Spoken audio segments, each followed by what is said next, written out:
आप तालीमी बेदारी की बात करते हैं। बेदारी का मतलब है जगना, बेदारी का मतलब है होशियार होना गफलत से। आज बताइए तो कौन गरीब नहीं चाहता है कि बेटे को पढ़ाए। अभी जो बीपीएससी करके लड़की सब नौकरी बनी है तो सुनते ही कई दूल्हा तैयार हो गया है कि हमको नहीं नौकरी मिली लेकिन बीवी को नौकरी मिली तो काम चल जाएगा। बगैर जहेज के भी शादी करने के लिए तैयार है। जब से समिति में इलेक्शन हुआ है, जब से पंचायत में मुखिया जीती है औरत, जब से सेविका सहायिका बनी है, जब से साइकिल मिलने लगी है, पढ़ने लिखने के लिए तो हर कोई बेटा बेटी को तैयार है ना। तो तालीमी बेदारी की जरूरत नहीं है, तालीमी बंदोबस्त की जरूरत है। स्कूल में मेयारी तालीम हो, मदरसे में मेयारी तालीम हो, जो बच्चे मकतब और स्कूल में जाए उनके अखलाक पाकीज़ा हो, उनकी आदतें अच्छी हो, उनके मालूमात अच्छे हो। मैं भी जाता हूँ स्कूलों में, मदरसों में जाता हूँ, रो के आ जाता हूँ। एक मदरसे में सरकार 25 लाख रुपए सालाना देती है, एक स्कूल में सरकार 1 करोड़ रुपया सालाना देती है। लेकिन मैं जब बच्चों से पूछता हूँ, मुसलमान के बच्चों को पूछता हूँ, जब नबी मुकर्रम सल्लल्लाहु अलैहि वसल्लम की हयात तैयबा 63 साल की, 40 साल की जिंदगी आपकी ऐलान नबूवत से कबल की है। और उस जमाने में भी भले ही आपने तौहीद की दावत नहीं दी होगी, लेकिन आपने सदाकत की, अमानत की, दयानत की, अखलाक की, मरब्बत की पूरा नमूना पेश आपने किया। अरब की सरजमीन में कबीले कुरैश के लोग तो थे ही, दूसरे लोग खानदान के लोग बनु हाशिम पर रश्क करते थे। बेटा हो तो अब्दुल्ला की लाल की तरह, कितना अच्छा बेटा है, अखलाक कितने अच्छे हैं, कौल कितना सच्चा है, दयानतदारी कैसी अच्छी है। लोग आपको अमीन और सादिक पहले ही कह चुके थे। लेकिन आप देखेंगे कि नबी मुकर्रम सल्लल्लाहु अलैहि वसल्लम ने जब ऐलान नबूवत किया और लोगों को मारूफ की तरफ बुलाया और मुनकर से रोका, तौहीद की दावत दी और कुफ्र पर टोका, तो आप देखेंगे एक दुनिया उसके दुश्मन बन गई। 13 साल तक आपने दावत बामुशक्कत दी। प्यारे आका सल्लल्लाहु अलैहि वसल्लम की हयात तैयबा के मक्की दौर को अगर पढ़ेंगे तो यकीनन है धड़कने वाला दिल है तो आंखों में आंसू टपक पड़ेंगे। प्यारे आका ने लोगों को बिगाड़ से बचाव के लिए ईमान की दावत दी और बदमाशों ने आपके साथ क्या सलूक नहीं किया। लोगों ने रिश्ते तोड़े, रास्ते में कांटे गाड़े, लहूलहान कर दिया ताइफ की वादियों में, और मक्का वालों ने आपको जीना मुश्किल कर दिया। 3 साल तक आपको शोबे अबी तालिब में महसूर किया, गोया खुले जेल में रखा जहां दरख्त के पत्ते चिबाने पड़े आपको। और लेकिन मुट्ठी भर लोगों ने कलमा पढ़ा। जब हिजरत कर रहे थे आप तो 178 लोग आपके साथ साथ। लेकिन जब नबी मुकर्रम सल्लल्लाहु अलैहि वसल्लम मदीना पहुंचे तो आपने एक जमात तश्कील दी, अब मजबूत जमात तश्कील दी। और जमात के नतीजे में जो काम मक्के में 13 साल या 53 साल में नहीं हुआ, मदीने में 2 साल में आपको अल्लाह तबारक तआला ने जंग बदर में फतह अता फरमाई और 8 साल के दरमियान में आपने फतह मक्का किया। क्या था ये? मक्के में सिर्फ दावत थी, दावत के साथ कुव्वत नहीं थी। कुव्वत किसके साथ होती है? जमात के साथ होती है। इस्लाह का काम हर ऐरा गैरा कर पाएगा क्या?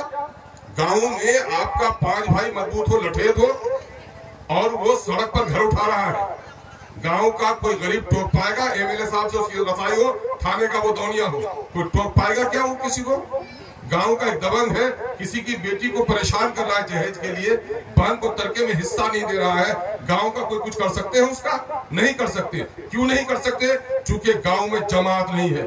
जिस दिन जमात हो जाएगी गांव में, उस दिन कोई माई का लाल आपके सड़क पर घर नहीं बना पाएगा, बहन को तरके से महरूम नहीं कर पाएगा। इसलिए इस्लाम ने जो तरीके इबादत सिखाया उसमें सबसे अव्वली नमाज है, और नमाज खास डिसिप्लिन से है। एक इमाम बाकी मुक्तदी, ये इमामत सोगरा है।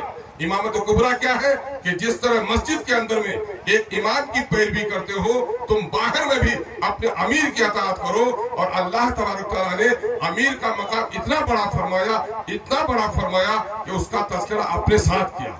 कुरान कहता है अतीउल्लाह व अतीउर रसूल व उलिल अम्र मिनकुम फइन तनाज़अतुम फी शैइन फरुद्दूहु इलल्लाहि व रसूल। क्या कहा? अल्लाह तबारक तआला ने अताअत करो मेरी, यानी अताअत करो अल्लाह की, अताअत करो अल्लाह के रसूल की, उसकी जो तुम्हारे दरमियान में अमीर हो। जब तुम्हारे दरमियान में कोई झगड़ा पैदा हो, लेन देन का झगड़ा पैदा हो, तर्के का झगड़ा पैदा हो, शादी ब्याह का मामला हो, समाजी मामलात हो, तो तुमको अदालत की तरफ, कुफ्र की तरफ, जहालत की तरफ नहीं जाना है, बल्कि कुरान और सुन्नत की तरफ जाना है। कुरान और सुन्नत की तरफ उठाकर कौन ले जाएगा?